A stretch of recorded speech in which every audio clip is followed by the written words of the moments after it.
So here's an interesting scenario. Let's talk about this. You are no longer trauma bonded, but you can't get out of the relationship. So it is a mistake to assume that anyone who remains in a toxic relationship is trauma bonded. Many are, but not all. To all the trauma bonded folks out there, the ones who feel like, I can't leave this. I know it's terrible, but I can't. I want to, but then I don't know. And there's fear and all kinds of stuff, right? You understand what's happening for you, I hope. Even if you intellectually get it, you're finding that it's difficult, if not impossible, to let go and get out. You have fear, you have hope. You may still believe there's some possibility of change. You feel a sense of panic at the idea of ending the relationship. You may wonder if they'll change once you leave, if you leave. And this can apply in families too.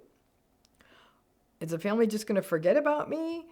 You wonder if maybe you were the problem. You don't want to have no family in the world. You feel pushed and pulled. There's rumination. You make excuses. All of you who are trauma bonded, you know the drill. We all know the drill. But then there are those of you who are in toxic relationships and you are not trauma bonded. Not only do you see it clearly, but you would also be thrilled if this relationship no longer existed. You may be stuck because of minor children and are trying to avoid a disaster, a family court or custody situation, or you don't trust that the other parent will do the right thing with these kids, and you also know that they'll try to get more custody than they should just to punish you. You may be stuck for financial reasons. You may be stuck for cultural reasons. You may be stuck for safety reasons. And then there are infinite other variants where you still have contact, far more than you want, with a narcissistic person. And if circumstances were different, you would be out. Whatever the circumstances are, you see it completely clearly. You dread the time you have to spend with them. You know their behavior is inexcusable, and you don't make justifications or excuses. You wish the partner would leave and find someone else and just not be interested in the kids. You recognize that your situation is being kept in place by just money issues, and you may try to figure out ways to get some, and know that if you had enough, you have lottery dreams, you know you'd be out. And even though this sounds dark, you know that things will be much easier following the passing of the narcissistic parent or partner or whomever the person is. There is no lack of clarity. You would love to get out, but it can't work. Family court doesn't care that your children will be harmed by a narcissistic parent. Your own narcissistic parent doesn't care about the harm they're bringing into everyone's lives. So when you face up against this indifference by systems and everyone else, people stay. You radically accepted a long time ago, but you don't see a clear path out. This is not an easy path. To be not trauma bonded, but stuck in one of these relationships, means that you don't even have the stuff like hope to keep you going. Instead, you get to live in a stew of grief, anger, disgust, more anger, and more grief. It will take a toll on you over time. It's not an if, it's a when. That you may get sick, or maybe a little depressed. So how do you stave off that toll? There's some things: social support, meaningful relationships outside of the narcissistic relationship or system, meaningful work, hobbies, connection to community, moments of awe, therapy, support groups. In a strange way, not being trauma bonded makes all of this harder. When we are trauma bonded, we are in a belief system that is making sense of it for us. The excuses we make in the face of the cognitive dissonance, the hope when we are trauma bonded. We are fighting for something.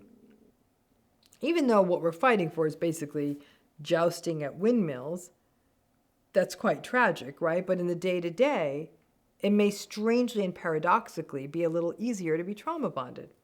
Because to be stuck and not trauma bonded is a bit like having to go cold turkey, white knuckle, commando style, no net under the tightrope kind of stuff, and that is not easy. There is no end to it. It's staying and knowing that there's nothing you can do to make this better. And that can feel like a whole lot of existential dread and nihilism. Ongoing gaslighting, a one-sided relationship at best, or one that feels devoid of anything approximating meaningful connection. Strangely, in the long run, it does pay off because trauma-bonded folks get their hearts rebroken repeatedly. The non-trauma bonded stuck group, maybe it's not a broken heart, but you're just exhausted and depleted and having to constantly cycle through this grief. And you do always feel like you're, again, a little bit on your back foot, but you definitely have clarity. Again, it's not as much of the heartbreak. Nothing surprises you anymore. But it just sucks to have to live or interact with someone who is so selfish, entitled, unempathic, manipulative, and unself-aware. It sucks. There's no other way to put it. Being gaslighted feels gross and tiresome, and you sort of feel like you lose your faith in humanity. None of that feels good. But in this situation, you are clear. So you aren't necessarily ruminating in that same can't come to a solution way. You may even be able to be quite transparent with other people about the unpleasantness of your situation and may not feel as compelled to put such a nice bow on it for optics. I once used the analogy of having a place you live in that you really like, but it backs up against a train line. And you know that the tracks and the train are there running through your backyard. You don't think that they're going to magically disappear.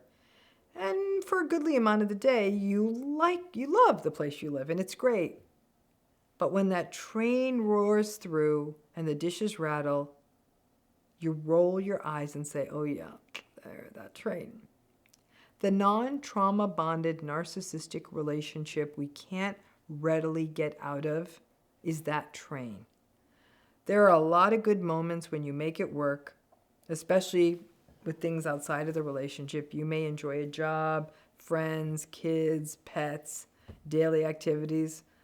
But from the words of Johnny Cash, that train just keeps a-rolling, and that's what tortures me. However, someday you probably, hopefully, will get out of this relationship. The kids will turn 18, you quit the job, or you qualify for retirement. Hell, maybe even the family member passes away, and guess what? You feel better. You may even look around and say, okay, the relationship is done. Is this supposed to be harder? Like, I feel pretty good. Nah, the train stopped. The tracks are gone. You will function better. You'll feel better. Your health will improve. Your mind will be clear. You may wonder if you aren't very nice because you're happy it's over. You're fine. A stressor was removed. The stress is over, and you feel better. There may be a little bit of grief and guilt thrown in there, but in the macro, you feel better. And maybe that's the hope. Not the hope that they change, but that with time, circumstances will. And in the meantime, you do get to have clarity about it all, even if it isn't always pleasant. Thanks again.